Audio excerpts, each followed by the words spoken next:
Assalamualaikum warahmatullahi wabarakatuh. Kembali ke pertemuan keempat prakarya kelas 8. Nah, untuk pertemuan kali ini kita akan mempelajari tentang teknologi informasi dan komunikasi atau biasa kita singkat dengan TIK. Nah, kalau misalkan nanti kalian mendengar istilah TIK, itu berarti kepanjangan dari teknologi informasi dan komunikasi. Yang pertama, kita akan mempelajari atau memahami sejarah teknologi informasi dan komunikasi.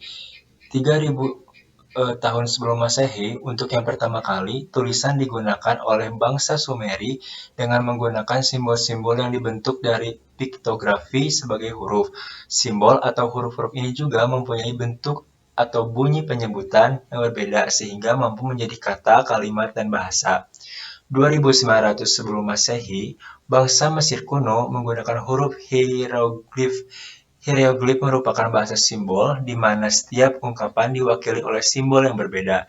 Jika simbol-simbol tersebut digabungkan menjadi satu rangkaian akan menghasilkan sebuah arti yang berbeda. Bentuk tulisan dan bahasa hieroglif ini lebih maju dibanding dengan tulisan huruf bangsa Sumeria. 500 sebelum Masehi, manusia sudah mengenal cara membuat serat dari pohon papirus yang tumbuh di sekitar Sungai Nil. Serat papirus dapat digunakan sebagai kertas. Kertas dari serat pohon papirus menjadi media untuk menulis atau media untuk menyampaikan informasi yang lebih kuat dan fleksibel dibandingkan dengan lempengan tanah liat yang sebelumnya juga digunakan sebagai media informasi.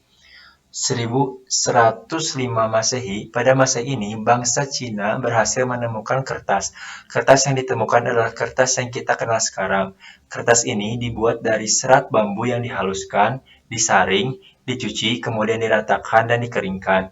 Penemuan ini juga memungkinkan sistem pencetakan yang dilakukan dengan menggunakan blok kayu yang ditoreh dan dilumuri dengan tinta. Sistem ini sekarang dikenal dengan istilah sistem cap. Nah, media penghantar komunikasi. Komunikasi adalah penyampaian pesan atau informasi oleh seseorang kepada orang lain atau pihak lain secara langsung atau lisan, maupun secara tidak langsung atau yang biasa disebut penggunaan media alat atau media komunikasi. Nah, di sini ada contoh media alat komunikasi kuno. Yang pertama, kentongan. Kentongan ini berfungsi untuk memberikan informasi kepada masyarakat bahwa telah atau akan terjadi sesuatu. Tanda atau kode yang digunakan berbeda-beda. Apabila terjadi sesuatu yang besar, akan menggunakan kentongan besar atau biasa disebut dengan bedug. Yang kedua, lonceng. Banyak digunakan dalam peribadatan beberapa agama di dunia sebagai penanda waktu ibadah atau beberapa ritual. Yang selanjutnya, burung merpati. Burung merpati yang dilatih biasa digunakan untuk mengantarkan surat ataupun pesan. Mengapa burung merpati? Karena memiliki daya ingat yang kuat, kemampuan navigasi, dan juga memiliki naluri alamiah. Yang selanjutnya, asap. Secara umum, asap digunakan untuk mengirimkan berita, sinyal, ataupun sinyal bahaya sebagai tanda darurat atau mengumpulkan orang banyak ke suatu tempat.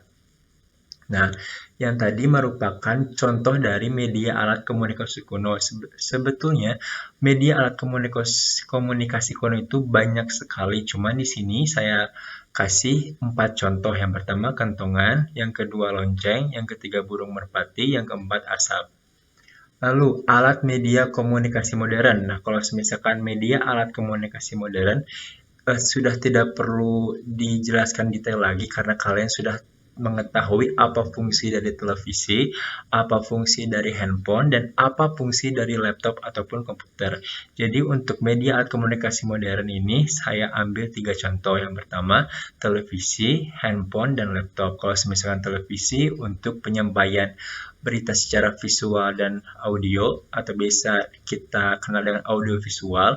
Kalau handphone merupakan aplikasi ataupun penyampaian informasinya berupa aplikasi. Yang ketiga, laptop. Nah, kalau untuk di laptop ini segala sesuatu jenis informasi kita dapat bisa temukan dengan mudah. Sekian pemaparan materi untuk pertemuan kali ini. Wabillahi taufiq wal hidayah. Wassalamualaikum warahmatullahi wabarakatuh.